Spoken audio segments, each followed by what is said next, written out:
Selamat pagi saudara-saudaraku yang dikasihi oleh Tuhan Yesus Kristus. Pada pagi hari ini marilah kita bersama-sama bersaat teduh sejenak. Kita akan merenungkan firman Tuhan pada pagi hari ini sebelum kita mulai aktivitas kita. Sebelumnya marilah kita menenangkan diri sambil kita menaikkan satu pujian.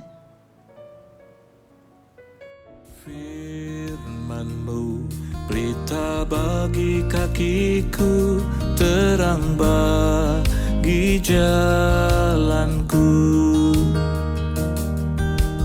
Firman-Mu berita bagi kakiku, terang bagi jalanku. Waktu ku bimbang dan hilang jalanku, tetaplah Kau di sisiku.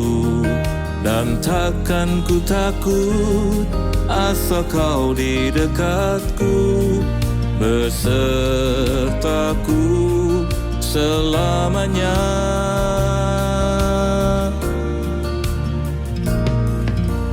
Firman-Mu pelita bagi kakiku, terang bagi jalanku.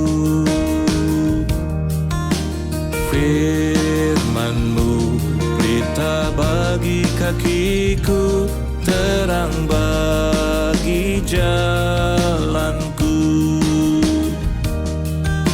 Waktu ku bimbang dan hilang jalanku, tetaplah Kau di sisiku. Dan takkan ku takut asal Kau di dekatku, besertaku selamanya.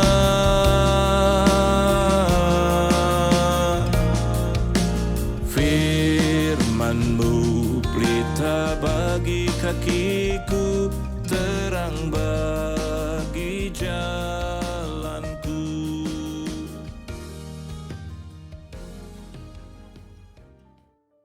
Sebelum kita membaca firman Tuhan pada pagi hari ini, marilah kita bersama-sama berdoa terlebih dahulu. Mari kita berdoa. Tuhan Yesus, kami bersyukur atas pagi hari ini Tuhan. Kau berikan kami kekuatan, Kau berikan kami karunia yang sangat besar pada kami Tuhan. Terima kasih Tuhan, kami masih boleh merasakan udara yang bersih yang boleh kami hirup. Dan pada saat ini kami datang dalam hadirat-Mu Tuhan untuk merenungkan firman-Mu, dan kiranya firman-Mu lah yang akan menuntun setiap langkah kehidupan kami. Tuhan, kami juga mohon ampun akan segala dosa dan kesalahan yang telah kami perbuat.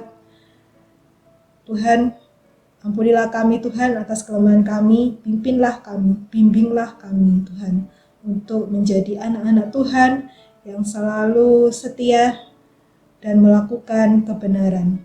Terima kasih ya Tuhan, kiranya Roh Kudus-Mu saja yang memimpin setiap hati kami masing-masing untuk membaca firman-Mu dan merenungkannya. Haleluya, amin.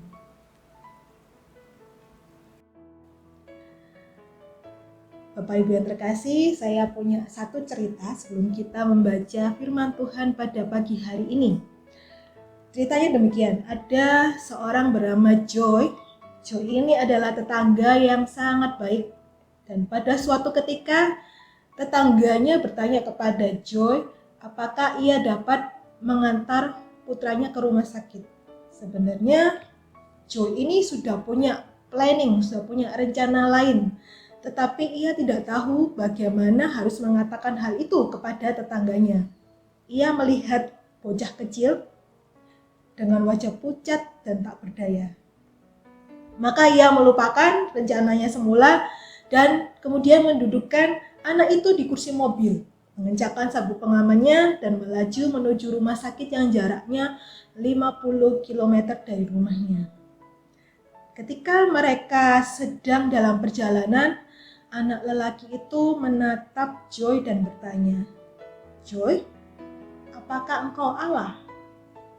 Dengan terkejut, Joy menjawab, "Bukan." Anak laki-laki itu melanjutkan, "Tadi saya mendengar ibuku memohon kepada Allah agar aku dapat diantar ke dokter. Kalau engkau bukan Allah, apakah engkau utusan Allah?" Joy menjawab, "Kadang-kadang dan harusnya demikian." Pertanyaan seperti itu mendorong saya untuk terus melakukan kebaikan lebih banyak lagi.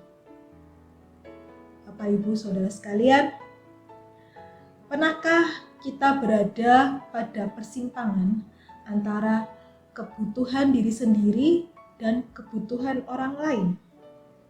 Dalam cerita si Joy tadi, Joy punya rencana untuk bepergian. Namun, pada saat yang sama, ia diminta tolong untuk mengantar anak tetangganya ke dokter. Joy berada dalam persimpangan antara kebutuhannya sendiri untuk bepergian dan kebutuhan tetangganya untuk diantarkan ke rumah sakit. Nah, Tuhan Yesus pun juga pernah berada dalam persimpangan antara kebutuhannya dan kebutuhan orang lain. Mari kita sekarang membuka Alkitab kita di dalam surat Injil Matius 14 ayat 13 sampai 21. Matius 14 ayat 13 sampai 21. Saya akan membacakannya. Yesus memberi makan 5.000 orang. Setelah Yesus mendengar berita itu, menyingkirlah ia dari situ dan hendak mengasingkan diri dengan perahu ke tempat yang sunyi. Tetapi orang banyak mendengarnya dan mengikuti dia dengan mengambil jalan darat dari kota-kota mereka.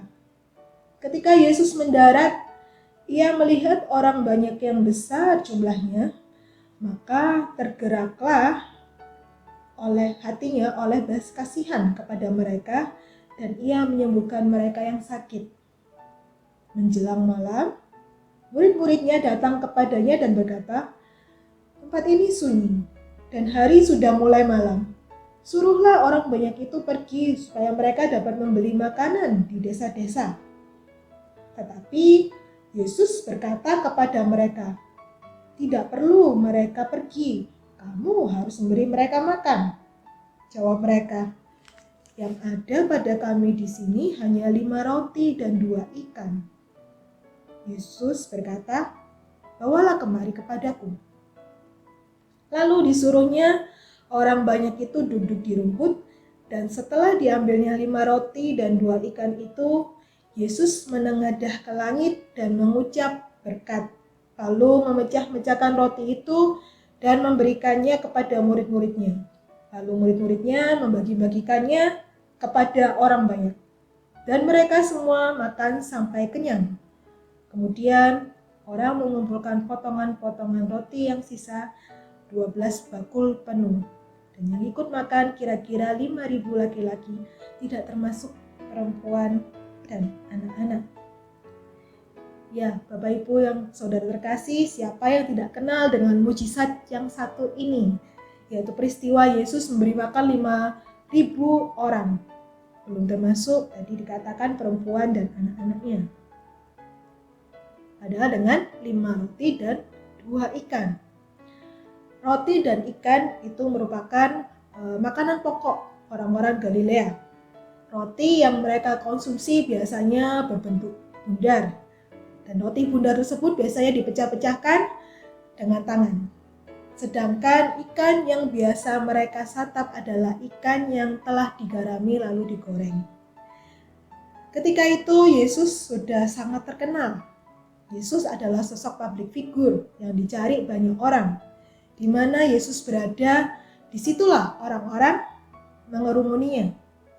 Pada ayat 13 dikatakan bahwa Yesus pergi menyingkir dan berusaha untuk mengasingkan diri dengan perahu setelah ia mendengar suatu berita. Berita apakah? Tuhan Yesus baru saja mendengar berita duka cita.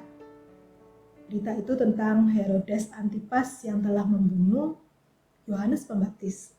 Kondisi inilah yang mendorong Yesus untuk pergi ke tempat yang sunyi. Yesus menyadari tugasnya di dunia ini masih belum selesai. Sebab itu Yesus mencoba menyingkir.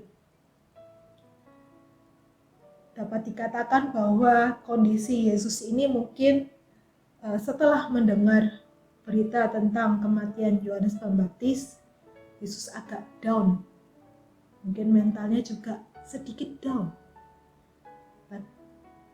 Di mana dia juga pasti merasa kelelahan setelah dia banyak sekali melakukan pengajaran, penyembuhan, kesembuhan di mana-mana, mujizat-mujizat.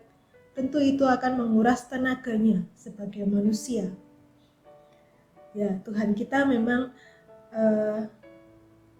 dalam wujud manusia, dia juga merasakan bagaimana lelahnya menjadi manusia. Itulah yang dirasakan oleh Yesus.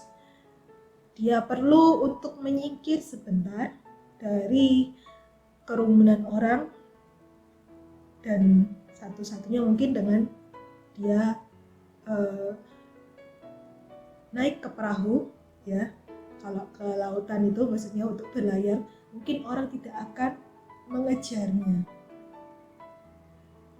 Itu adalah planning Yesus di mana dia ingin untuk menyendiri. Namun orang banyak memang telah mencium gerak-gerik Yesus ini, sehingga mereka berusaha untuk mengikutinya. Ketika Yesus mendarat, ribuan orang menyambutnya. Di antaranya ada juga orang-orang yang menderita sakit. Oleh karena belas kasihan, Yesus pun juga menyembuhkan mereka. Ketika malam tiba, orang banyak itu belum juga meninggalkan Yesus. Murid-murid Yesus juga merasa iba melihat orang banyak ini kok belum pada pulang, ya. Mereka juga merasakan bagaimana orang-orang ini terus mengikuti Yesus lewat jalan darat. Tentu saja itu juga makan waktu yang lama. Dan tentu mereka merasa orang-orang ini pasti belum makan. Sehingga murid-murid ini pun mengambil kesimpulan dan mengatakan bahwa mereka harus pergi membeli makanan di daerah tersebut, di desa-desa terdekat. Tetapi apa yang dikatakan Yesus? Yesus berkata tidak perlu mereka pergi. Di sini bisa dikatakan bahwa Yesus sangat iba kepada orang-orang tersebut. Kalaupun orang-orang ini harus pergi mencari makan, mungkin saja juga tidak punya tenaga. Belum tentu juga ada yang masih menjual makanan di desa-desa tersebut. Betapa lelahnya mereka. Maka Yesus pun bertanya kepada para murid apa yang mereka punya. Murid-murid itu kemudian menjawab bahwa mereka cuma punya 5 roti dan 2 ikan. Lalu kemudian Yesus mengadakan mujizat. Dengan 5 roti dan 2 ikan itu, Yesus menengadah ke langit dan mengucap berkat serta memecah-mecahkannya, sehingga akhirnya roti dan ikan pun bisa dibagi-bagikan kepada semua orang yang ada di situ, bahkan masih ada sisa 12 bakul penuh. Di sini kita belajar bagaimana Yesus ini mengutamakan kepentingan orang lain daripada kepentingan dirinya sendiri. Yesus pun juga berada di persimpangan antara kebutuhannya dengan kebutuhan orang lain, seperti cerita Joe yang saya ceritakan pada di awal itu. Nah, kita pun juga diminta untuk meneladani sikap Yesus ini, mengutamakan orang lain. Kebutuhan setiap orang memang berbeda, Ibu ya. Dan untuk itu kita pun juga diminta untuk peka terhadap kebutuhan orang lain. Memang agak sulit untuk mengutamakan kepentingan orang lain di atas kepentingan sendiri, apalagi keadaan kita sedang susah atau terdesak. Di tengah kondisi-kondisi yang sulit ini, Yesus masih memikirkan orang lain. Yesus sebenarnya dalam kondisi yang sangat drop, sangat berduka cita, tetapi dia mau memperdulikan orang lain. Dia masih melihat bahwa orang lain itu butuh makanan dan mengupayakan makanan itu ada. Orang lain tidak perlu bersusah-susah untuk pergi ke desa-desa mencari makanan atau membeli makanan, tetapi Yesus mengupayakan untuk makanan itu ada dan dibagikan kepada mereka semua. Ya, inilah yang harus kita pelajari bersama-sama dan kita bisa lakukan. Bahwa Yesus pun juga ingin tetap melayani orang banyak yang membutuhkannya. Ia lebih memperhatikan, lebih mementingkan kebutuhan orang banyak ketimbang kenyamanan dirinya sendiri. Hal yang serupa memang disampaikan kepada kita untuk kita meneladani Yesus, yaitu mengutamakan orang lain meskipun keadaan yang kita jalani ini sedang sulit ataupun tidak menyenangkan. Namun demikian, kita perlu untuk terus mengusahakannya. Nah, kiranya kita dapat berusaha untuk lebih peduli kepada orang lain, seperti Yesus yang peduli kepada manusia. Dan marilah kita terus menyenangkan Allah dengan melakukan hal-hal yang baik, kebaikan kepada orang lain. Amin.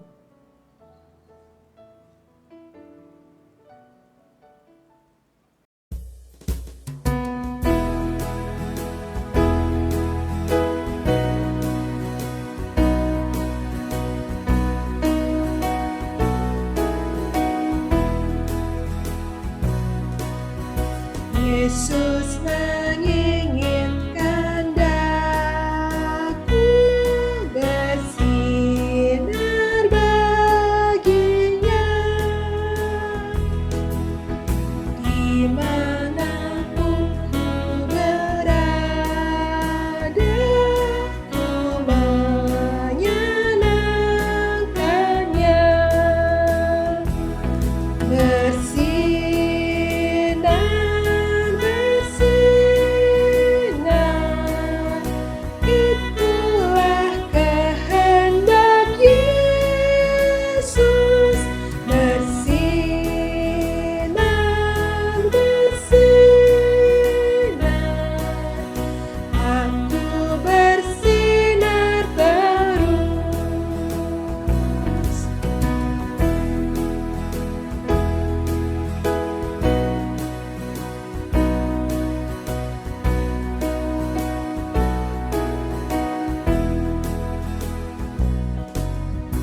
Yesus menginginkan daku menolong orang lain, manis dan sopan selalu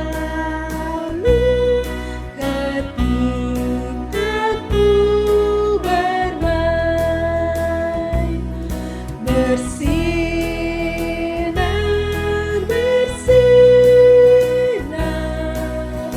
itulah kehendak Yesus. Bersinar,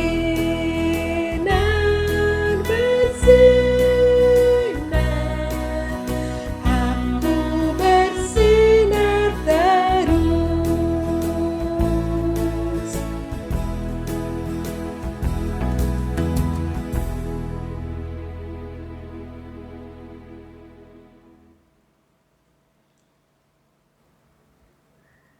Bapak Ibu yang terkasih, sebelum kita mengakhiri saat teduh pada pagi hari ini, saya mengajak kita semua untuk kita berdoa sekaligus untuk menaikkan doa syafaat kita. Mari kita berdoa. Tuhan, kami bersyukur atas anugerah yang Kau berikan kepada kami, dan pada saat ini kami boleh belajar dan meneladani-Mu Tuhan, bagaimana kami harus mengutamakan orang lain dan melakukan kebaikan bagi sesama kami. Tolong kami Tuhan, agar kami bisa benar-benar peka, benar-benar peduli kepada orang lain, dan biarlah karya kasih-Mu nyata di dalam setiap kehidupan kami. Terima kasih ya Tuhan, dan pada saat ini kami juga ingin menaikkan doa-doa syafaat kami, khususnya pada saat ini kami ingin berdoa untuk negara kami Indonesia Tuhan. Kiranya kami sebagai warga negara dapat menjadi warga negara yang baik, yang melakukan setiap kewajiban kami Tuhan sebagai warga negara yang baik. Dan kami pun juga ingin berdoa kepada setiap pemimpin yang telah terpilih. Kiranya Kau berikan hikmat, bijaksanaan kepada mereka Tuhan dalam memimpin bangsa kami ini Tuhan, untuk memajukan bangsa ini dan juga dalam setiap berbagai bidang Tuhan yang mereka ditempatkan Tuhan. Kiranya mereka juga melakukan setiap tugas tanggung jawabnya dengan baik ya Bapa.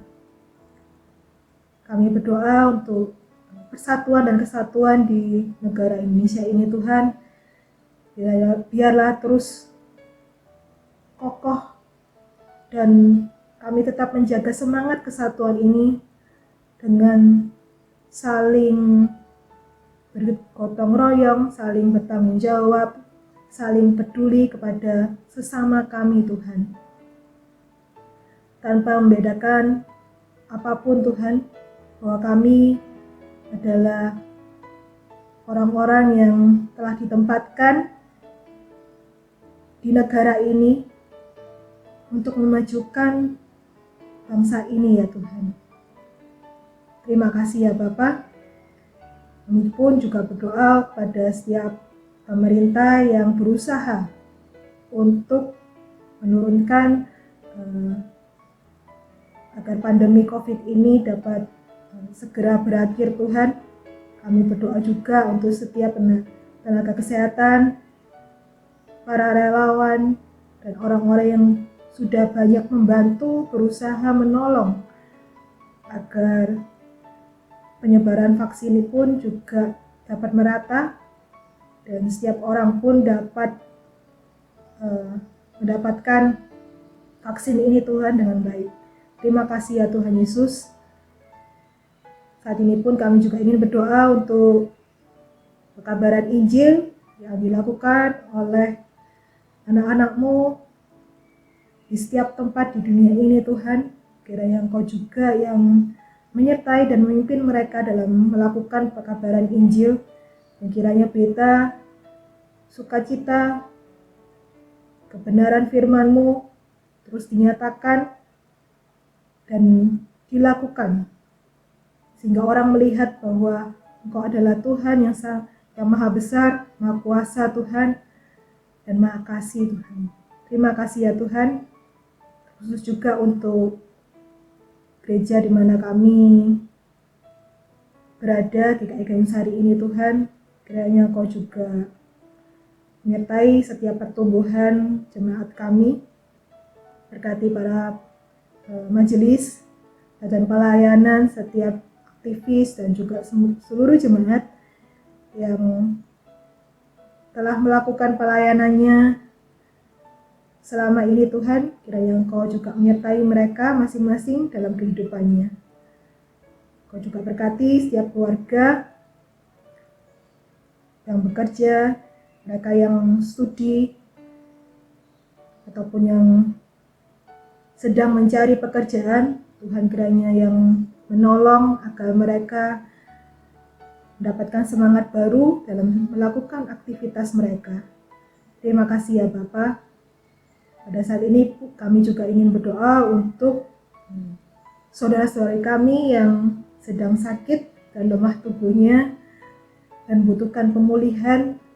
Kami berdoa untuk Ibu Yani Wibowo, Ibu Paria Sutiwo, Bapak Irwan Wijaya, Ibu Lumintarti, Saudara Andre, Ibu Nani, Ibu Susana Indrawati, Ibu Liliana, Ibu Pendeta Emeritus Sinsriono, Ibu Pendeta Emeritus Deborah Sri, Saudara Jimmy, Bapak Domingus Rohi, Bapak Ibu Eni Debarim, Ibu Liranti Pontoh, Ibu Yusi Umiati, Ibu Sena, Bapak Darwinto, Bapak Ibu Wakiming, Ibu Yohana, dan mungkin ada beberapa saudara-saudari kami yang sedang sakit, yang sedang mengalami pergumulan. Tuhan, Engkau yang lawat mereka Tuhan, masing-masing Tuhan. Engkau yang memberikan pemulihan kepada mereka, berikan kekuatan yang baru setiap harinya Tuhan. Dan kiranya dengan melalui obat-obatan yang mereka minum, mereka pun tetap bersandar kepadamu, percaya kepadamu Tuhan, bahwa Engkau lah yang akan memberi kekuatan kepada mereka.